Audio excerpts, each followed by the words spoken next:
नर्मदा नदी का निर्वहन कहाँ होता है? निर्वहन का मतलब होता है गिरती कहाँ है। दोस्तों अगर मैं बात करूँ तो नर्मदा नदी जो है हमारा, ये अरब सागर में गिरती है, पर अरब सागर ऑप्शन में नहीं है, इसलिए हमारा खंबात की खाड़ी आंसर हो जाएगा करेक्ट। ठीक है, कौन सा? खंबात की खाड़ी। अगर मैं बात करूँ, ये हमारा भारत का मैप है, ठीक है, तो ये गुजरात का एरिया है, तो यहाँ से नर्मदा नदी आकर इधर गिर जाती है। ठीक है, तो इसको खंबात की खाड़ी बोलते हैं। तापी भी इधर आके गिर जाती है। तो दोस्तों एक तो इन नदियों की खासियत है कि पूर्व से पश्चिम की ओर बहने वाली नदियाँ है, नर्मदा और तापी। ठीक है, और ये दोस्तों डेल्टा नहीं बनाती क्योंकि ये भ्रांस घाटी में बहती है। मतलब अगर पत्थर की चट्टानें हैं और बीच में धंस गई है वो चट्टानें, ठीक है, इसी के बीच में नदियाँ बह रही है, तो नर्मदा और तापी। ठीक है, तो आप लोग याद रखिएगा। अगला क्वेश्चन, और दोस्तों ये निकलती कहाँ से? तो ये अमरकंटक की पहाड़ी है एमपी में। ठीक है, अमरकंटक, तो आप लोग याद रखिएगा। अगला क्वेश्चन आ गया, भारत के संविधान में 73वां संविधान संशोधन निम्नलिखित में दिया गया, किस लिए दिया गया? 73वां संविधान संशोधन दोस्तों जो है हमारा, यह ब्लॉक और जिला स्तर पर पंचायती राज्य संस्थाओं के तीनों स्तर। ठीक है, इसके बारे में बता दूं आपको डिप में, तो हमारा जो 9वां भाग है ना, भाग 9 है पंचायती राज से रिलेटेड। ठीक है, और 9A भाग किससे रिलेटेड है? 9A नगर पालिका से। ठीक है, और 9B ये किससे है? सहकारी समितियों से। ठीक है, जो समितियां बनाई जाती है सरकार द्वारा किसी चीज़ के निर्णय के लिए। और भाग 10 किससे है? ST/SC से। ठीक है, तो आप लोग याद रखिएगा। भाग 7 सूची था, भाग 8 भाषा था। ठीक है, अब आ गया हरियाणा में निम्नलिखित नदियों में कौन सी नदियाँ अब विलुप्त होने के कगार पर? दोस्तों लगभग अब हमारे देश की हालत ही ऐसी हो गई, धीरे धीरे नदियाँ सूख रही है। सरस्वती जो है दोस्तों ये विलुप्त हो चुकी है, होने के कगार पर नहीं है, लगभग हो ही गई है। ठीक है, टांगरी कौशल्या भी होने वाली है। तो मैं कुछ नदियों की लिस्ट बता रहा हूँ जो देख लेते हैं खतरे के उसमें आ चुकी है, तो आप लोग डिटेल में पढ़ लीजिएगा। विलुप्त नदियों के रूप में देखो दोस्तों, हरियाणा भूजल को पंप करके यमुना नदी से पानी लेकर सरस्वती को पुनः जीवित करने की योजना बनाई जा रही है। ये दोस्तों योजना बनाई जा रही है, कब पूरी होगी इसका कोई पता नहीं। ठीक है, तो ये फैक्ट आप लोग देख लीजिएगा। अगला क्वेश्चन आ चुका, सुपरसोनिक जेट विमान पृथ्वी की वायुमंडल की निम्न में से किस परत में उड़ते हैं? दोस्तों पहला हमारा शोभमंडल होता है, फिर समताप मंडल। तो ये समताप मंडल में ही हमारे उड़ते हैं। समताप मंडल का ऊपरी पार्ट ओजोन मंडल। सौरमंडल में हमारे मौसम संबंधी सारी घटनाएं होती हैं, आंधी तूफान बिजली कड़कना सारी चीज़। ठीक है, मध्य मंडल हमारा होता है, उसके बाद आयन, और सबसे बाहर का होता है वायुमंडल। तो पिछले क्वेश्चन में मैंने डिप में बता दिया है इमेज वगैरह के सारे से। ठीक है, अब आ गया गोल क्रांति किससे रिलेटेड है? गोल दोस्तों आलू से है, आलू हमारा आंसर। टमाटर लाल क्रांति, मछली गुलाबी, झींगा गुलाबी कह सकते हो। ठीक है, और दूध श्वेत। तो आप लोग याद रखिए दोस्तों, एक मेरा रिपीटेड क्वेश्चन का सीरीज है, अगर वो देख लोगे ना आप, तो किसी भी एग्ज़ाम में जाने से पहले लगभग अगर 100 क्वेश्चन का अगर एवरेज लिया जाए तो उसमें 70 क्वेश्चन लगभग आपको आते ही होंगे, क्योंकि वो सीरीज़ कुछ ऐसी बनाई गई है और उसके बारे में सारी डिस्कशन किए गए हैं तथा उनके सारे तथ्यों को डिटेल में बताया गया है। चिराग दिल्ली के रूप में जाना जाता है। चिराग दिल्ली के रूप में किसे जाना जाता है? निजामुद्दीन औलिया को जाना जाता है दोस्तों। ठीक है, तो हमारा करेक्ट आंसर हो जाएगा निजामुद्दीन औलिया। ये क्या थे दोस्तों? एक सूफी संत थे, सूफी संत थे निजामुद्दीन औलिया। ठीक है, फरीद दी उल क्या थे? ये शेख फरीद के नाम से भी जाना जाता है इनको, शेख फरीद, शेख फरीद के नाम से भी जाना जाता है। नसरुद्दीन क्या थे?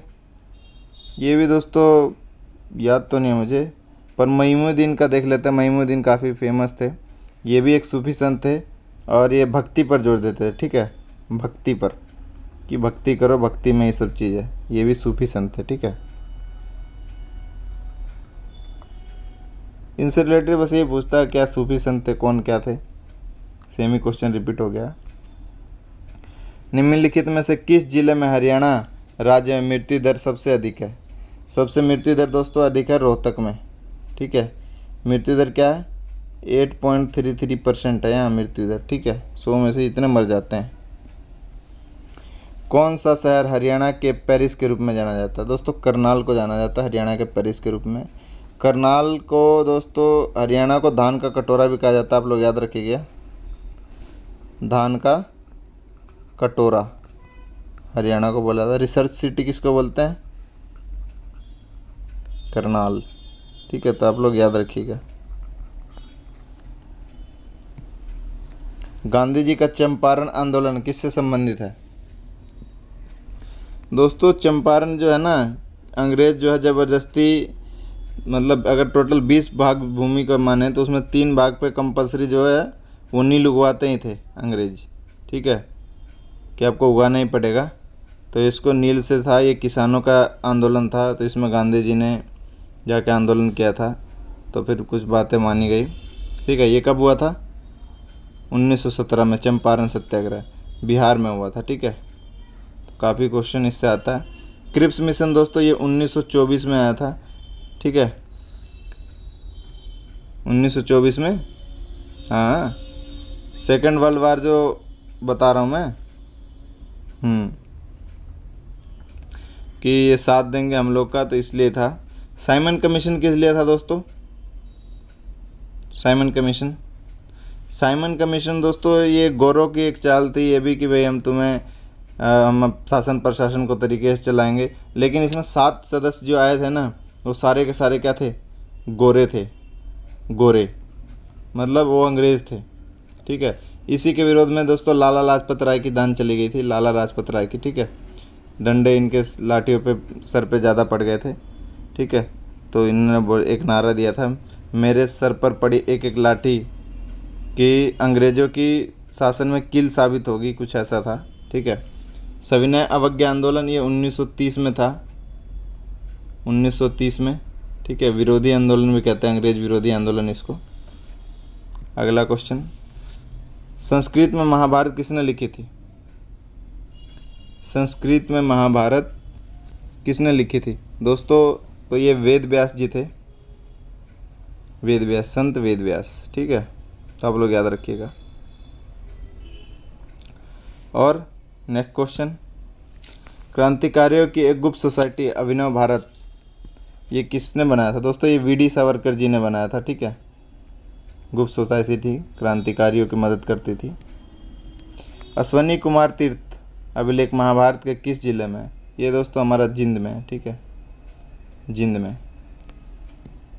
अगला क्वेश्चन, सत्यमेव जयते पहली बार किसके द्वारा सुनाया गया था? सत्यमेव जयते दोस्तों पहली बार किसके द्वारा सुनाया गया था? मदन मोहन मालवीय जी द्वारा सुनाया गया था। ठीक है, तो आप लोग याद रखिएगा। मदन मोहन मालवीय जी द्वारा एक और चीज़ थी, इंडियन ओपिनियन के संस्थापक थे। काफ़ी बार एग्जाम में पूछा जाता है, इंडियन ओपिनियन। ठीक है, इसकी संस्थापना इन्होंने की थी। लाल बहादुर शास्त्री जी ने दोस्तों जय जवान जय किसान का नारा दिया था, जय जवान जय किसान।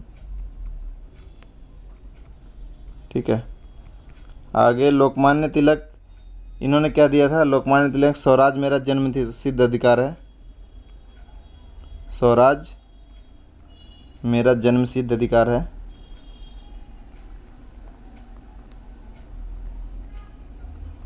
ठीक है, अगला बंकिम चंद्र चटर्जी, इन्होंने दोस्तों राष्ट्रीय गीत गाया था, राष्ट्रीय गीत की रचना की थी, राष्ट्रीय गीत। ठीक है, तो अगला क्वेश्चन स्क्रीन के ऊपर है, उपाध्यक्ष का चुनाव कौन करता है भारतीय संघ में? तो दोस्तों ये संसद के दोनों सदनों द्वारा उपाध्यक्ष चुना जाता है। ठीक है, भारतीय संविधान के किस अनुच्छेद द्वारा राष्ट्रपति पर महाभियोग चलाया जाता है? ये दोस्तों 61 है, इसके द्वारा राष्ट्रपति पर महाभियोग चलाया जाता है और उनको पद से हटाने की प्रक्रिया है। इसमें दोस्तों जो है पद से हटाने के लिए इसमें जो है 14 दिन पहले नोटिस भेजा जाता है, और उसके बाद दोस्तों जो है ना सदन में जो नेता है टोटल उसका 1/4 आदमी के हस्ताक्षर होना चाहिए कि हाँ जी भाई हम इस बात से सहमत हैं, ये काम होना चाहिए, तभी जाके ये नोटिस जारी होता है। और देख लेते हैं 57 क्या होता है, ये चुनाव के लिए होता है, राष्ट्रपति का चुनाव होगा उससे रिलेटेड आर्टिकल है। 60 है कि राष्ट्रपति को शपथ दिया जाएगा। 62 है राष्ट्रपति का कार्यकाल के लिए, ठीक है, किसके लिए, कार्यकाल के लिए। तो अगले क्वेश्चन की तरफ चलेंगे।